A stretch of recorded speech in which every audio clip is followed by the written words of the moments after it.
家旅食團今日帶大家去萬錦市嘅旺角商場嘅牛大碗度食午餐。星期一至日8點半至11點半，佢就有啲 combo 嘅早餐，大家慢慢睇。希望唔使等位，入到去咧，埲牆都係介紹嗰啲早餐啦，25蚊嘅套餐。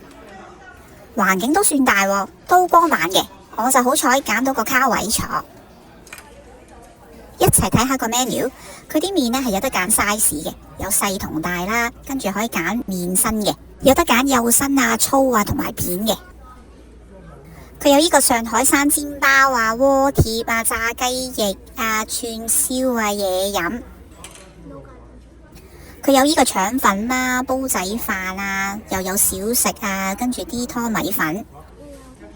佢粥類都算多款式，價錢都 OK 喎，大家睇。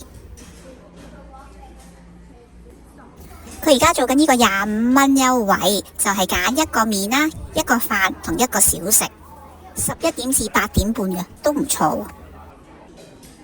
佢亦都有呢個豬腸糕，有冇人食過啊？分享下。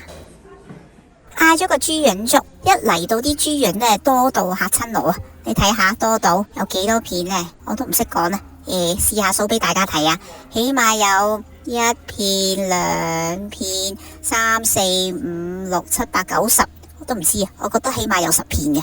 佢嘅豬潤 OK 喎，冇嗰啲豬味啦，厚度非常之好，有口感。通常呢，豬潤呢有陣味嘅，不過呢，佢係冇咯，好味嘅。個粥底唔錯喎，味道非常之好，可能太多豬潤啦，所以呢個粥呢係真係撈埋晒啲豬潤味，每一啖都有佢嘅味咯，我只可以話食得粥梗係要配油條啦。等我篤一篤條油條俾大家聽，脆嘅，啲油新鮮，唔錯。跟住嗌咗個炸醬麵細 size， 呢個係扁麵，佢個麵身係屬於腍嘅，唔係大拿嗰啲伊人嘅感覺啦。佢肉碎就夠多啦，個肉碎個味呢似肉醬意粉嘅味道，所以呢，我自己就加咗啲醋啦，同埋啲辣椒油。咁我而家撈俾大家睇啊，見唔見到個味道呢？當堂唔同晒，冇咁寡。佢個份量真係一啲都唔孤寒噶，細 size 嚟講呢，仲可以劈翻屋企嘅。佢啲青瓜又夠多啦，其實個味唔差嘅，只不過唔係啱我嘅口味咯。嗌咗個韭菜豬肉鍋貼，有1、2、3、4、5、6、7、8隻嘅，煎得都 OK， 超重韭菜味。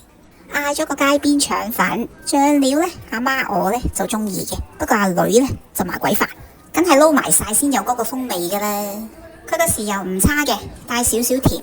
佢個腸粉唔錯，佢屬於伊人嘅，我唔識形容啦，但係佢唔係話即係我哋港式香港嗰啲呢，又伊人又腍呢，但係佢係成嚿啊，都好伊人啊。我孤寒呢，冇嗌炸兩呢，所以自家製。總括嚟講呢，服務非常之好，環境夠大啦，價錢都好合理。希望大家中意睇我條片，下集再見。